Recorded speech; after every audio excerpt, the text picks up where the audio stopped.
حضور علیہ السلام نے ارشاد فرمایا انما الدنیا لاربعۃ نفر، دنیا میں 4 طرح کے لوگ ہیں دنیا کے اعتبار سے۔ پہلا بندہ عبد رزقہ اللہ مالا وعلما فهو یتقی فیہ ربہ ویصل رحمہ ویعمل للہ فیہ بحقہ فہذا بافضل المنازل۔ پہلا شخص وہ ہے کہ جس کو اللہ نے مال بھی دیا، علم بھی دیا، دونوں چیزیں اس بندے کو عطا کر دی گئیں۔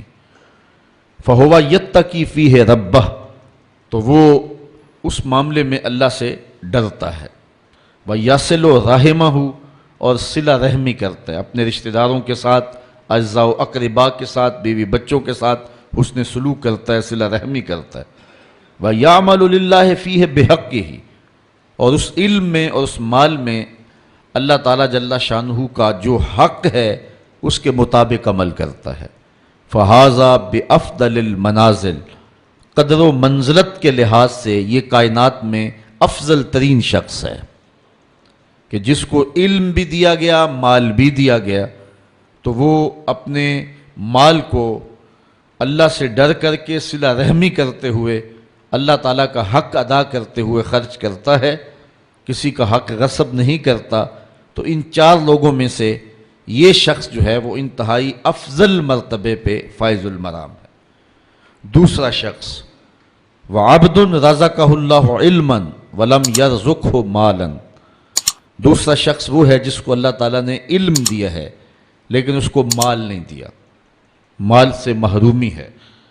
فَهُوَ صَادِقُ النِّيَّةِ، اور وہ نیت کا بڑا سچا ہے۔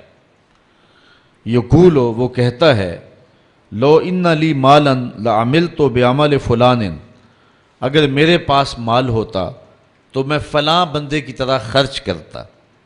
جو مال اور علم جس کو دونوں دیے گئے ہیں، تو جس طرح راہ خدا میں وہ خرچ کرتا ہے، صلہ رحمی کرتا ہے اور اللہ کا حق ادا کرتا ہے، یہ جس کو صرف علم دیا گیا، مال نہیں دیا گیا، تو یہ کہتا ہے کاش میرے پاس بھی مال ہوتا تو میں اس کو راہ خدا میں خرچ کرتا، میں اس کو اچھے مقاصد میں استعمال کرتا، میں دینی ادارے کی تعمیر کرتا، میں مساجد کی تعمیر کرتا۔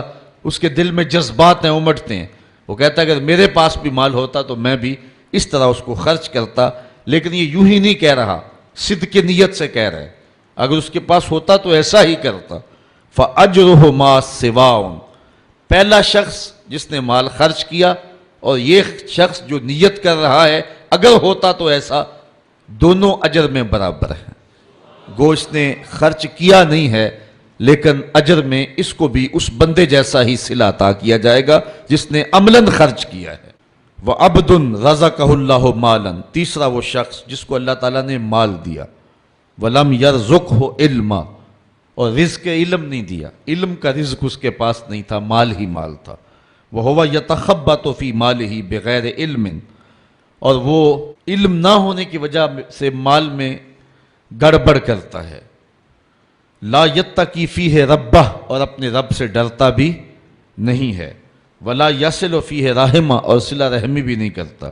ولا یعمل فیہ بحق، اور اللہ تعالیٰ کا حق بھی ادا نہیں کرتا۔